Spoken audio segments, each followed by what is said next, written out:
I see folks trickling in. That's awesome. Love it. Welcome. We'll just give it a few seconds here to get folks settled, and then we'll get kicked off.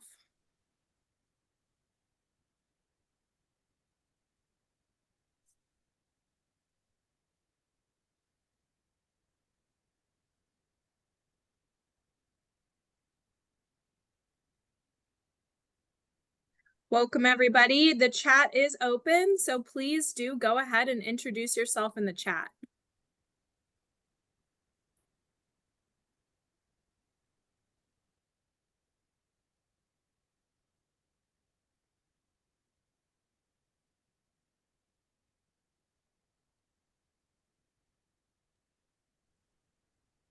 Very cool. Okay. We're at 2 past the top of the hour, so I'm going to go ahead and get started here. Wonderful. See some introductions in the chat. Lovely. Awesome. Hi, everyone. I'm Allie Robbins. I'm a contractor supporting the U.S. Department of Energy and the Community Power Accelerator. I'm really excited to kick off this call today with you all, and I appreciate each of you joining us and your commitment to climate justice.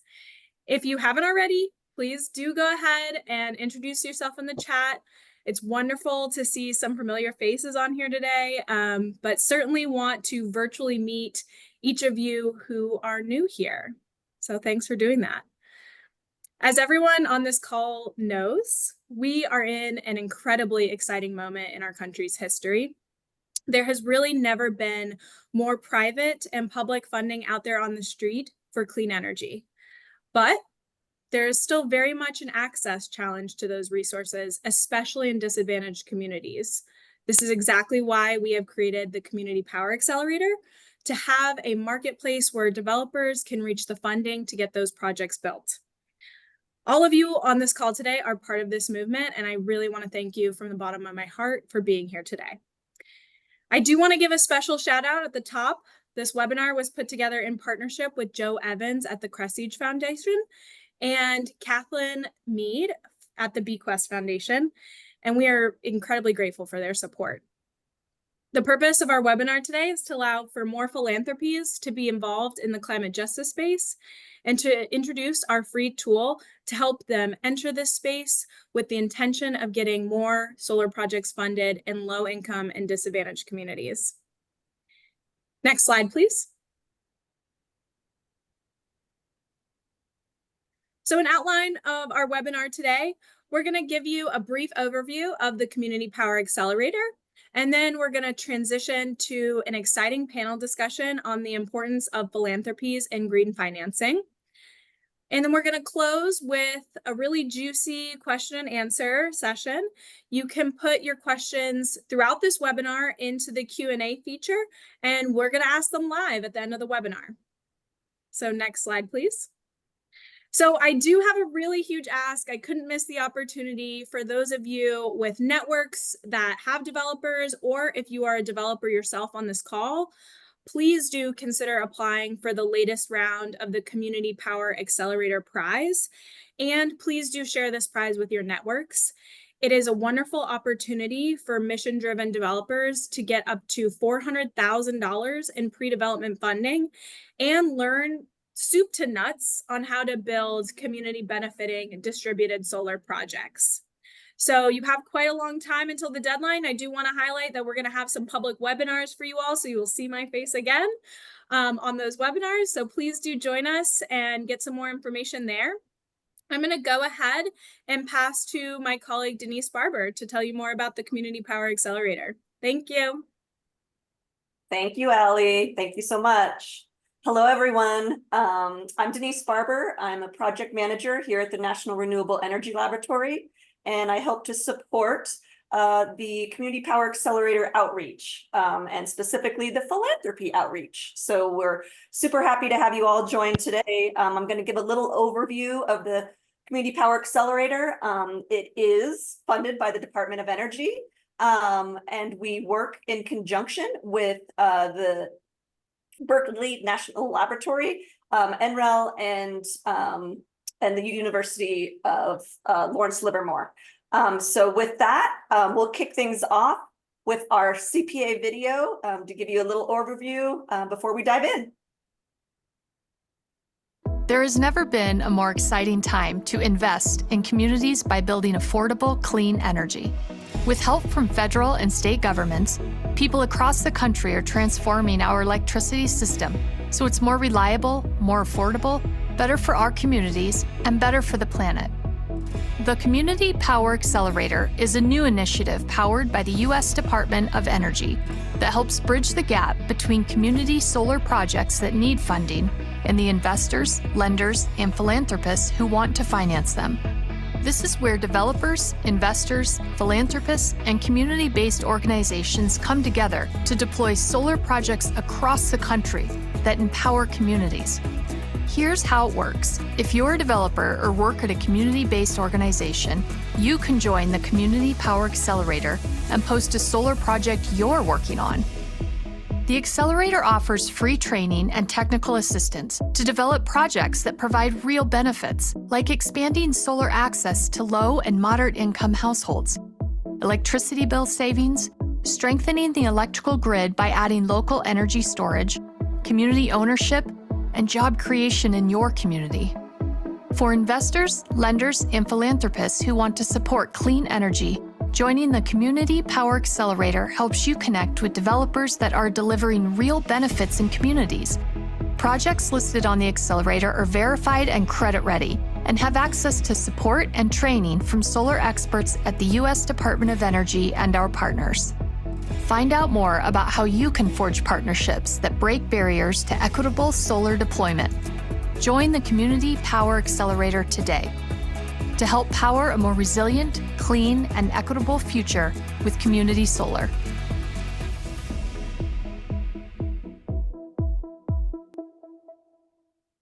Awesome. Love it.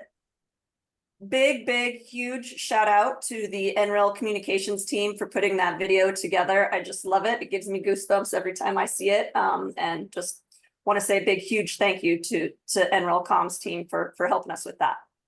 So the Community Power Accelerator, what are our goals? One, we want to standardize equitable access to community benefiting solar financing. We want to expand capacity and expertise for community-led, community-focused deployment. We want to build a robust pipeline with meaningful benefits. And we want to bridge the gap between community benefiting distributed solar projects that need funding and then the capital providers that want to finance them. Next slide. So there are 5 community benefits of distributed solar that we focus on, and every project on our platform has to hit at least one of these 5 benefits. Those benefits are equitable access and consumer protections, meaningful household savings, resilient storage and grid benefits, community-led economic development, and solar workforce development. So again, every project that is on the platform, many of them hit all 5, but they have to hit at least one. Next slide. So what are our services? What services are involved with the Community Power Accelerator? So with this, when you join the platform, you get several services for free. You get access to a solar development course that's put on by the University of New Hampshire's Carsey School's Center for Impact of Finance. There are 3 different versions of this course. There's a short self-paced training. There's also a 10-week online training. And then there's an instructor-led intensive course. And then just new to our platform is a new self-paced intensive course. So there's some training out there, free to you, free to our platform users. We obviously have the marketplace, which is the platform itself. We call it the marketplace. It's like that. We like to kind of call it a dating app where solar developers and capital providers meet. We also provide a revised credit-ready checklist. It's a checklist developed by experienced solar investors, which helps the developers complete all those requirements and put together a robust credit-ready project. We also offer technical assistance. So through the NCSP, the National Community Solar Partnership, I think I've got it right. We work with them to come up with technical assistance for our users. If there's ever issues that come up, we're happy to help. DOE, NREL, other third-party subject matter experts are there to support local challenges. And then finally, like Ali mentioned, we have the Community Power Accelerator Prize. There's 2 rounds of $10 million in prizes that provide that pre-development funding to 50 developer teams to date. So lots of services out there involved with the Community Power Accelerator. Next slide.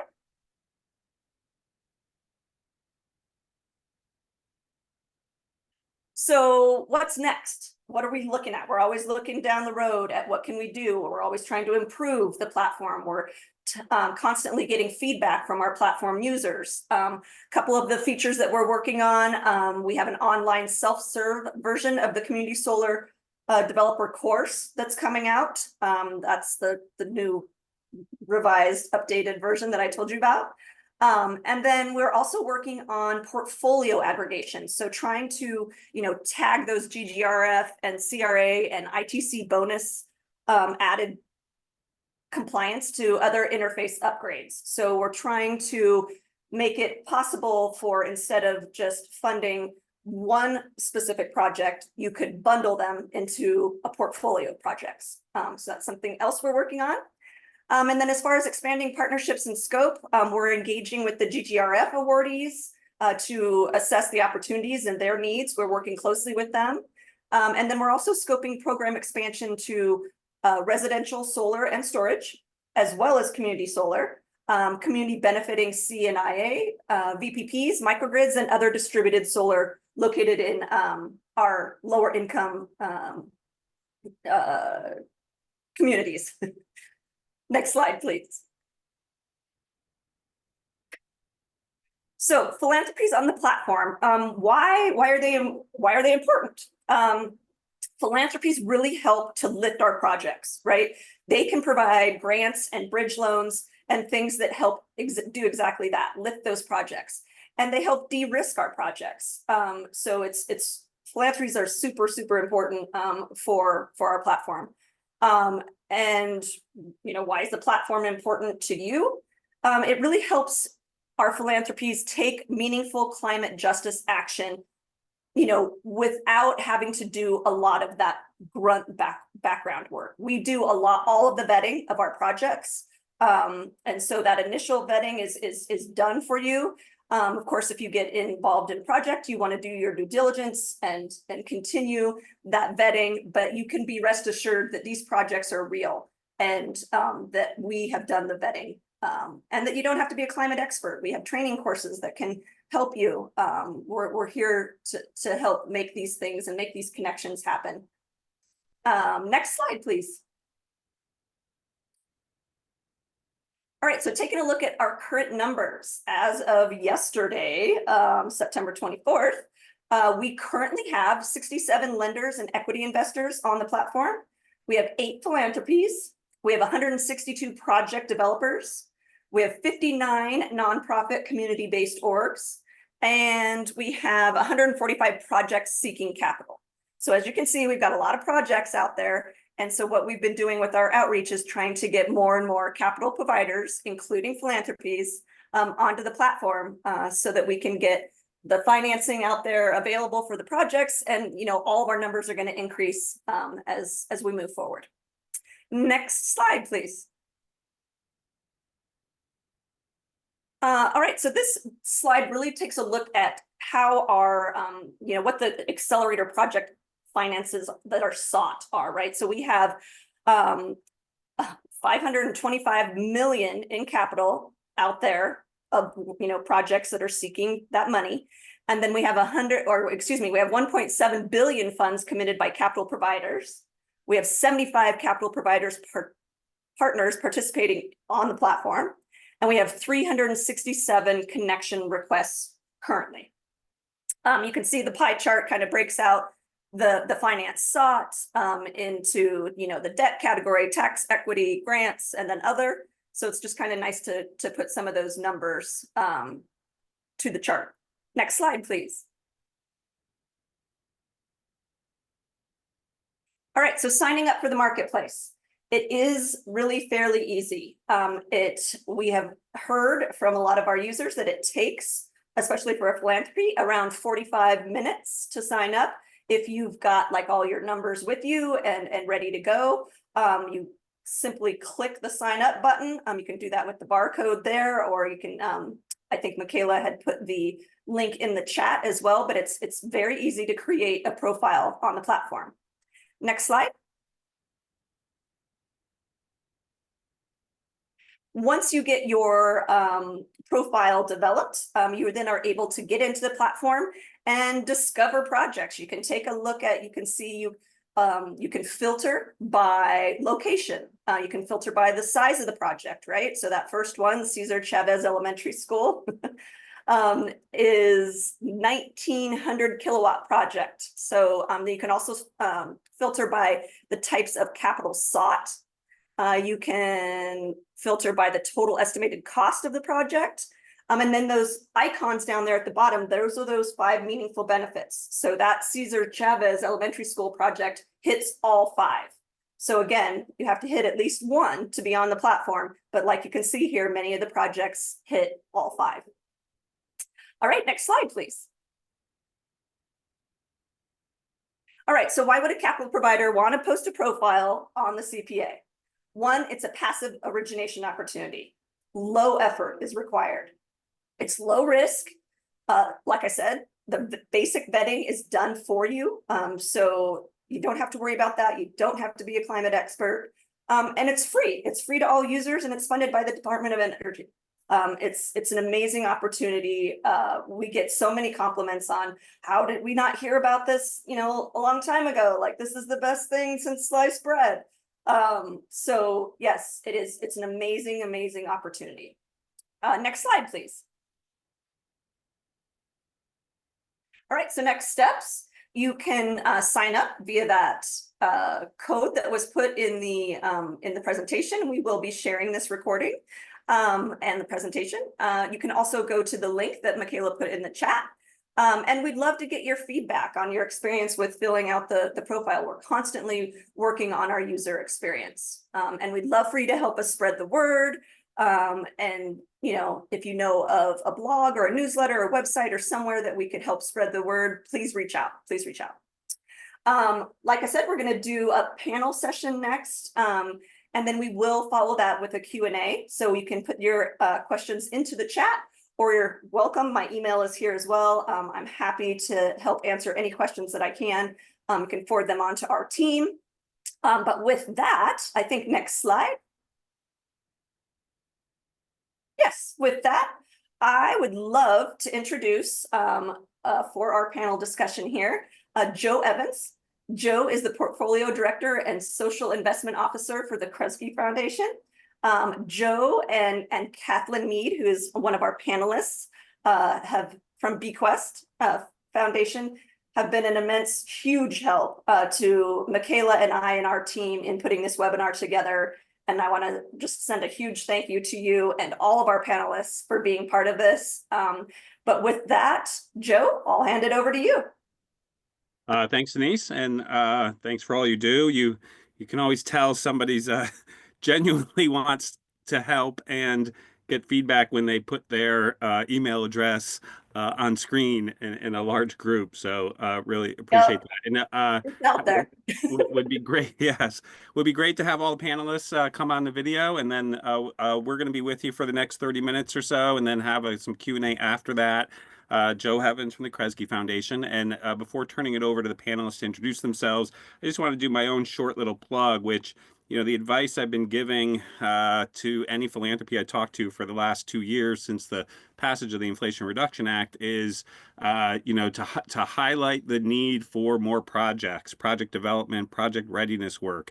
If there is a place in the country that you care about as a funder, then the Community Solar Power Accelerator is like a wonderful resource to go and see, are there projects in the places that you care about?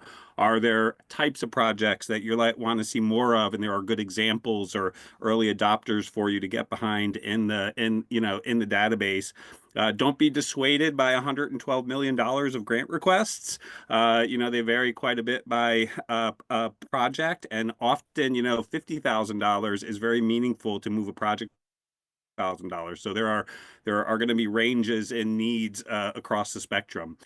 So please do give it a chance. And with only 8 philanthropies, we definitely need more of us on the platform. And with that, I'll turn to Kathleen. Just they're putting our bios in the chat, so just sort of introduce yourself, your organization, and whatever else you might like to say in a sort of high level comment. Great. Thank you so much. Thanks, Denise and Joe. I'm Kathleen Mead. I am with the BQuest Foundation. We are a family foundation based in San Diego. However, we do our grant making and our program-related investments, predominantly loans, across the country and Puerto Rico. Pleasure to meet everybody. I'm looking forward to chatting with you more later. Sorry, Michael. Good morning. Thank you, Joe. Thank you, Denise. Happy to be here. My name is Michael Ching. I'm the CDFI director for Spruce Root, a community development financial institution located in Juneau, Alaska.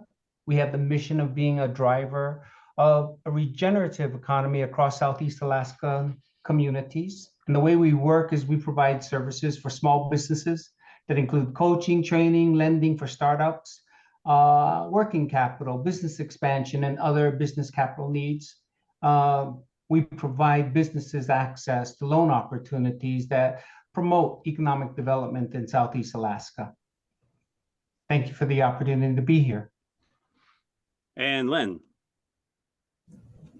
Good afternoon. It's so nice to be here with everybody. I'm calling in from New York, where I'm attending Climate Week.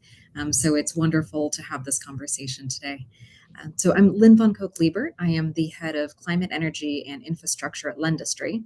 And Lendistry is a national community development financial institution that is also a financial technology institution. So we work across all 50 states, and we provide capital access for predominantly small businesses, serving minority-owned, minority-led businesses also located in low and medium income areas. One thing that I think is really important to communicate is that we are really working very hard to really figure out how to support businesses, small and medium sized, that are part of the climate and clean energy space.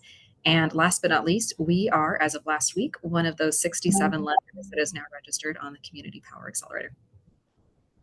Yay. And Nick, last but not least, turn to you. And hello, Nick Perugini, CEO, co-owner, Solaris Energy. Solaris Energy has been a developer, financier, owner, operator of commercial scale projects around the country since 2008.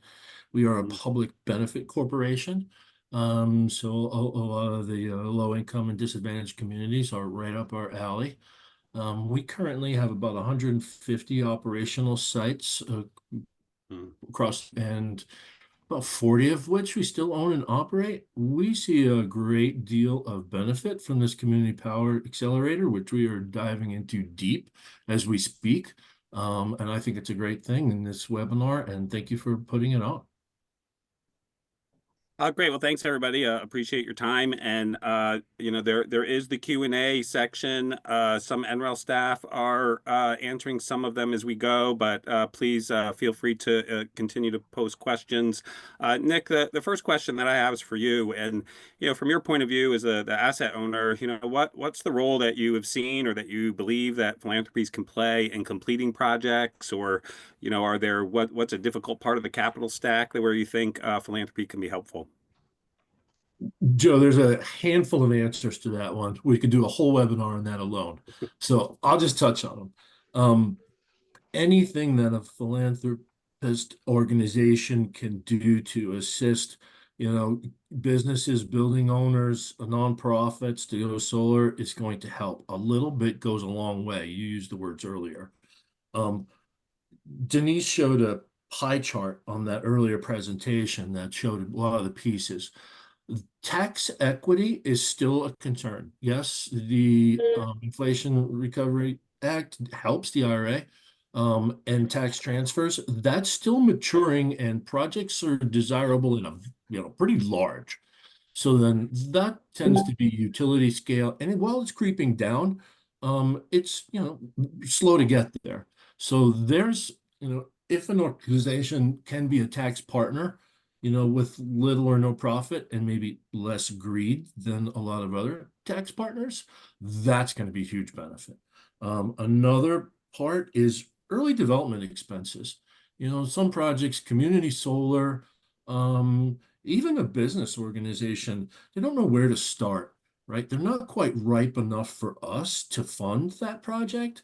They need to figure out who might be able to build it, how much does it cost, what's it going to save them? Is there an economic argument? That's a little bit of a labor of love for many. That's another area where even just a few $1,000s, in like an initial feasibility study can go a long way. Another example is host prepayments. So the power purchase agreement is the core of our business, or PPA. So we own and operate the solar project. We sell that solar energy to the off-taker or host for a cost that's less than they're stuck paying the utility now. So it kind of instant savings. In some areas where energy is cheaper, or maybe installations are more expensive, it's hard to make that economic argument for entities that they want to do the right thing, but it's hard to get past a CFO's decision and, hey, this is going to cost us more. A small prepayment on a power purchase agreement goes a long way to buying down that starting rate. A lot like if you're buying a home or a car, the more you put down, the lower your payments are. It's a little different, but the results are similar. Another one that was mentioned was bridge loans. If it's a nonprofit organization, they can take direct pay for that tax credit nowadays. But a bridge loan needs to be had. Not all banks, or maybe their existing banking relations, are ready for that. An organization can easily sign up for that, and it's almost a sure thing. So those are just four. There's a bunch more, Joe and everyone, and I'll make myself available after the webinar if anyone has questions. So yeah, thanks, Nick. And I was trying to just capture them a little bit. So I think one was like sort of direct project support. Yep. One, which I love that you mentioned, is for projects to land in just as 40 communities, there's a whole ecosystem of organizations that you want focused on community that are doing the work. So the nonprofits, the project developers, the groups giving TA to building owners. Third was bridge loan for tax equity, particularly for those using direct pay, including nonprofit developers who, not every nonprofit should be owning and managing for 20 years a, power generator generation on their roof. The PPA is a great tool for that, but then we can have nonprofit developers that get the direct pay, and then the final thing was, or maybe I did, planning dollars, and a few $1,000s. I mean, some things that we've in a place that you care about, that you want to see more projects, identifying some people who are willing but not sure, and paying the $5,000 for their project, their first feasibility study, goes a long way to getting some projects started. So I love those, love that response. And then Lynn, to turn to you, does that change? How does that change as GGRF monies, the funding from the Greenhouse Gas Reduction Fund starts to flow, which is only months away at this point? What do you see any difference in the role for philanthropy? Thanks, Joe. If I just want to start by just kind of like ditto and thumbs up on what Nick said around pre-development and those early costs. The GGRF is really structured to be kind of to support Justice 40 goals. So really thinking about where those gaps are, where that financing can come in, I think is one of the most important roles that philanthropy can play. I was like taking notes and I was like, I agree. And then the one additive that I would add on that would be also to look for the folks who are also trying to provide those lending services as well. Because that also might be a good place to provide your capital. Because I think there will be increasingly more lenders who are playing a space, who are helping to fill that space on pre-development. And so being able to provide access to capital for those lenders is another way to deploy your funds as well. But if I can take kind of a step back, I think one of the things that I always, whenever I'm describing the GGRF, I always start with the word new. We have new government federal programs. We have new funding channels through the nonprofit CDFI networks. Then we have a wide variety of project sponsors and project partners that are all coming together in a very different way, often for the very first time. And so that coordination role that philanthropy can play, I can't understate or underestimate how important it will be to all of these pieces kind of lining up in the time that we need this to work. So coordination, setting the tables, and I think philanthropy has a really important role because often when philanthropy sets a table, folks show up. And so that's a really good way to make sure that participants across the whole cycle are sitting together. The other thing I would want to emphasize would be technical assistance. We all know that GGRF really comes from decades of environmental justice advocates, advocacies, groups who are working together to really make the case for why this is important now and why it's important to focus on communities that have been left behind, underserved, and are often at the front line of climate change impact. And so, but we also know, so while we're glad that the bill is here and the resources is here, the timing to get this money out is much tighter than what we normally see in a project development cycle. So we're going to need to see funding coming out in essentially 2 to 3 years when we know that these projects often take much longer than that. So technical assistance, supporting communities, supporting local project development, providing that technical assistance to really understand how the financing is going to work is going to be a really important place for philanthropy to come in. And then also thinking about the network effect. So one of the things that's really cool about GGRF is that it doesn't just think about like a grant, a program, an investment. It is purposely designed for a flywheel to start, which then is having reinforcing, longer standing, reoccurring, and recycling funding that brings in subcontractors, small businesses, folks that may or may not have been participating in the more traditional programs before. And so this is a place where philanthropy can really be thinking about workforce development, economic development, wealth building, and thinking about how can you be placing your resources in a way that is going to be supportive and additive as that flywheel starts to fly. And then the final point I would really make is around storytelling. So we are sitting at a moment in time that is going to be game changing. We're going to look back from this in years and we're going to say, wow, we did that. We achieved this. And one of the things that I am increasingly thinking about is we have in the GGRF immense, and rightly so, reporting requirements, but it means a lot of the resources for those who are involved in the projects is going to be focused on that reporting. But reporting doesn't necessarily translate into storytelling. And when we are thinking about explaining the work, keeping people motivated, being able to inspire others to step in and bring projects forward, that storytelling is going to be really important. And we all know that a picture is worth 1,000 words, but a 30-second video that you can post on a social channel that helps really amplify the impact of this work, that is worth a lot more than that. And so that's a place where I think philanthropy can be really creative about bringing in folks who can really help us tell the story, talk about the people, talk about the places, and talk about an impact in a way that's going to be lasting and help really amplify the work that we're all doing here. Thanks so much, Lynn. There was a lot in there, and just a few of the highlights that I stood out for me was that the +1 on the early project planning support, and then jumping to the last thing, the storytelling. Like the strategy we've been pursuing is try to work through networks at Kresge, try to work through networks of community serving groups, identify early adopters, help them get their project going, and then do case studies.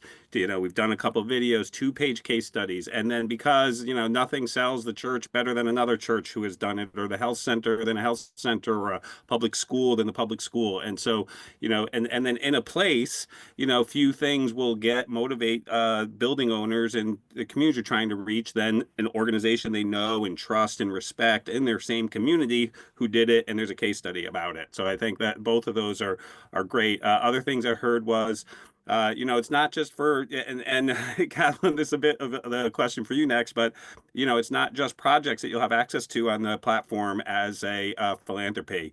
There's developers on there, so we need to supporting technical assistance in the communities that you care about, for the communities, for the environmental justice groups within there who can be partners in getting the word out, and then for local project developers. Demystifying finance.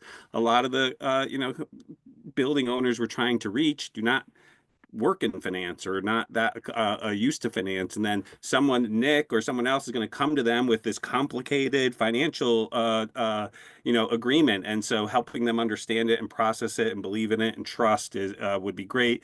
And then finally, the support on the compliance and on the reporting requirements that'll be needed. Is that a fair summary, Lynn? Yeah, great. So, and then Kathleen, for you, so we've heard from Nick and Lynn about, how can philanthropies participate? How can they support? What can they do? And then what I'd like to hear, thoughts from you a little bit is like, what is in it for philanthropy? Like, what are the benefits to, or an advantage to a philanthropy in joining the Community Power Accelerator? Sure. Well, thanks, Joe. And I want to echo Lynn's comments that I just feel like I have to start my presentation with, yeah, what they said. It's kind of nice to be able to go in this position and really recognize that we're all similarly on the same page with the benefits to philanthropy and the benefits to the projects. I would like to say that the BQuest Foundation joined the Accelerator very early in its when it was first introduced more than a year ago. And we weren't really sure how we were going to use it, but we knew that we needed a couple of things. We knew that we needed help in creating our pipeline to meet our goals to make grants and to make loans to organizations that were trying to develop their predominantly solar projects. We also recognized that we were a small foundation, and any help that we could get pointing in the right direction with organizations that had been vetted would just ease the workload for us in terms of due diligence. We cannot rely entirely on the work that NREL is doing, but we certainly know that it points us in the right directions for organizations that are capital ready, organizations that can tell the story and understand what they need in their capital stack. The other thing that was really helpful to us was being able to find like-minded organizations that wanted to engage in these projects. As a small foundation, we don't have the resources to engage in a $30 million project, but we do know that we'd like to be part of something bigger, like a $30 million project. And how could we do that? And the Accelerator allows us to do that. We've talked a lot about, is anybody syndicating these deals? And how do we find people who can be part of a project, but not be responsible for the entire project? And we're seeing that opportunity with the Accelerator. We recognize too that there are so many projects that are worthwhile projects that may not be right for us, but we can certainly bring those projects to our partners, to our networks, to our colleagues. Much like has been talked about already on this panel, is that we're creating our own group of a network that through the Accelerator that we can reach out to. We know who's working predominantly in the Southeast or the Northwest or the Midwest, and we can say, hey, I just saw a project come through on the Accelerator. Don't know if you saw it, but it might be of interest to you. So it really does help us to build that network and have people point things to us, and just like we can to them. And I think the other really important thing that has been said, but I can't emphasize enough, is that you can take whatever approach is best for your organization. You can take a very passive approach and wait for introduction requests to come to you, organizations that are looking for funding and they say, oh, well, this organization's in California, or this organization is doing projects of this size, and they will reach out to you. But you also have the ability to go out to the platform when you have free time and look for projects that particularly meet your needs. So the Accelerator just meets a number of our needs as a small family foundation and enables us to really find ways that can help us fill our financing pipeline and ultimately meet our goals to mitigate the impacts of climate change. Joe, back to you. Thanks, Kathleen. Some of the highlights I heard from you is sort of +1 on everything you heard from Nick and Lynn, which makes total sense to me, of course. And then as a foundation, the ability to, engage in a project, provide only partial amount of the support needed, but something that works for you, and then source and team up with other foundations on a project. The platform, will offer that kind of connectivity and the ability to build out your network and the flexibility to sort of take the approach that works best for you. Then you got one staffer who's like on a rush and wants to really engage, or someone that wants to wait to be connected to folks. It's sort of joining the platform is not a commitment necessarily of dollars that will go out. I mean, they ask questions about what you might have available, but you're not really committing the foundation to anything. It's a resource and an information hub and a connection hub. And then I'm gonna go just tiny bit off schedule. There was a question in the chat that I think is relevant here, and maybe need someone from NREL to answer it, and that was, the CDFI asked, well, hey, we're a CDFI, we're on as a lender. How do we put projects on? And then I might also think for lots of small place-focused foundations, they may have projects that they've done the feasibility study or that they are, interested in supporting and are in the best position to post the project. So how does someone who is like a member in one group post a project? And I don't know, Michaela, or Denise, is that a question one of you can answer? Yeah, I can take it. Right, Denise, you on it? There you go. No, go for it, Michaela. You got it. Yeah. So we currently don't have the capability to have both an organization as a lender or a capital provider and a developer. However, we know that this is a very needed feature. We're talking with a lot of green banks who also find it useful. In the meantime, you're able to create a new account for your organization as like the developer arm, if you will, and you will need an email to sign up. I'll put my email in the chat to reach out with questions. We are working on this functionality as we have found that this is something that's wanted. So coming soon, hopefully, because we do recognize there's a lot of people doing both funding as well as developing. Well, yeah, and I think that's, it's the current capability that you have is a great answer too. You need to sign up separately as a developer that posts projects. Thanks for that. And then Joe, can Michael, I just tag in on ahead. that just really quickly, because I just want to share that Denise's comment or Michaela's comment and Denise's from earlier, we've been on this platform again for 1.5 years, and these kinds of questions that come up, I have seen them firsthand find ways that they can solve the problem. So this platform is always growing and always changing based on these questions and feedback that are received. And I just want to commend Michaela and Denise for doing that. Second that. And then Michael, for you as a green bank, what are the what are the biggest challenges that you're facing or that you're seeing in the market when trying to finance projects?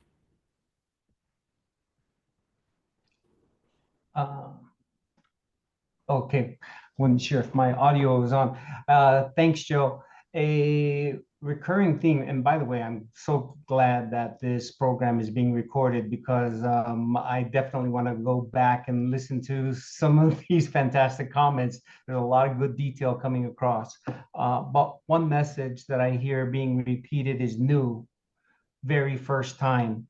I am definitely, Spruce Root is definitely in that category. We are a nascent green bank, and there are these terms like green bank and CDFI, and just to kind of step backwards,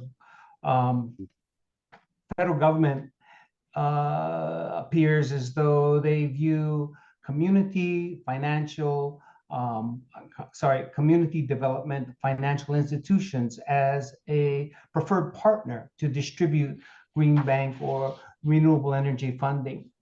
But for many CDFIs, we may be familiar with lending. We are new to renewable energy lending.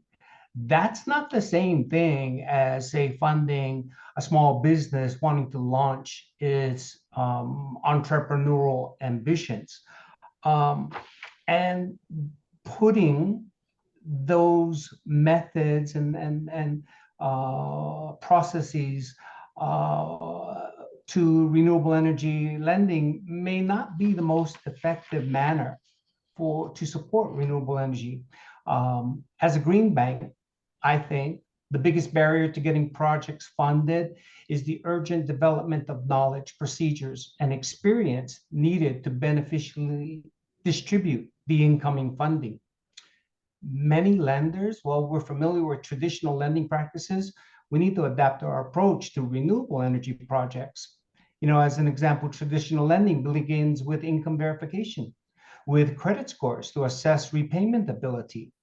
But renewable energy projects offer reduced utility expense, meaning the potential savings could cover the finance costs. Additional factors like tax credits, rebates, net metering revenue, and add further equity and finance eligibility that should or could make obtaining finance easier for homeowners. Beyond financing, ensuring proper installation is crucial. Green banks can adopt progressive direct vendor payments to vet equipment providers, installers, ensure quality and compliance. Additionally, incorporating weatherization into projects maximizes energy savings for homeowners. We at Spruce Root recognize that with all of this incoming funding, fantastic finance vehicle to get people funding for equipment. Are there people to install? Are there contractors to do weatherization? No, we're kind of soft on that. We're kind of thin on that. So we at Spruce Root recognize the need for workforce development. Otherwise, this funding sits waiting and ages for appropriate resources to be able to install the finance. I'd say that there aren't so much barriers for green banks to overcome.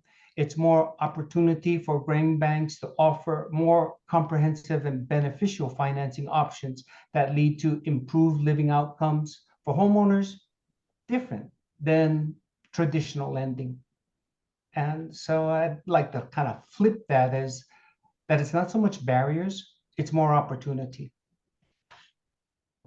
Yeah, thanks, Michael. That two great lines from you there, I think, is that that they're not barriers or opportunities, and then the other one you said earlier was like this, the urgent need for the development of knowledge, and I would absolutely underscore that. It's for those of us who have exposure or work in this space, it is sometimes really arresting to understand the lack of knowledge on the topics and some of the communities you're trying to serve.